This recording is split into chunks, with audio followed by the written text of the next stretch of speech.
ရှင်မမောဂလံမထေမြတ်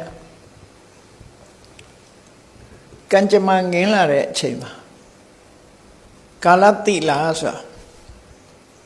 ခရာနာမှာအခုဗုဒ္ဓဂယမဟာဗောဓိနာမှာနည်းနည်းခရာမျိုးနဲ့ခြားမှာရှိတယ်ကာလတိလာကြောက်တောင်ဆိုတာရှိတယ်အဲ့ဒီကာလတိလာကြောက်တောင်မှာတပါးတည်းနေတဲ့အခါမှာ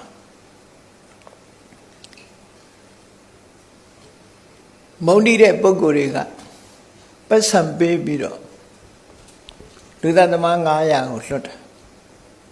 လွတ်တော့ရှင်မမောဂလန်အဲ့ဒီမှာပဲ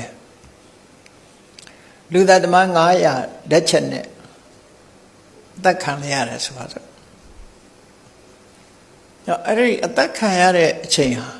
ကာယကဒုက္ခတွေအများကြီးခံစားဝိုင်းဝန်းပြီးရိုက်နှက်ပြီးတတ်တာပေါ့အကုသိုလ်ကံငင်းလာတဲ့အခါကျတော့အကုသိုလ်ကံရဲ့အကျိုးကိုယန္နာပုဂ္ဂိုလ်ကြီးပဲဖြစ်စေ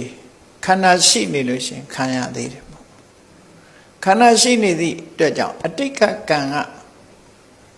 ဒီဘဝတစ်ခုအကျိုးတော့မပေးနိုင်တော့ဘူးသို့တော့ခန္ဓာရှိနေသေးတယ်မြတ်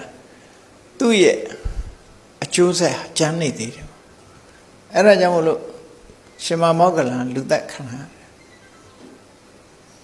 အဲ့ဒီလိုတပ်ဖြတ်ခံရတဲ့အချိန်မှာဒုက္ခဝေဒနာအလွန်ကြီးမားကာယကဒုက္ခသို့သောဖြစ်ရလေခြင်းဆိုတာတို့ကြောက်လန့်ခြင်းတို့ယုံကန်ခြင်းဆိုတဲ့ယုံကန်မှုကိုဖြစ်စေတာတို့ကြောက်လန့်မှုကိုဖြစ်စေတယ်ဆိုတဲ့စေရတိကဒုက္ခ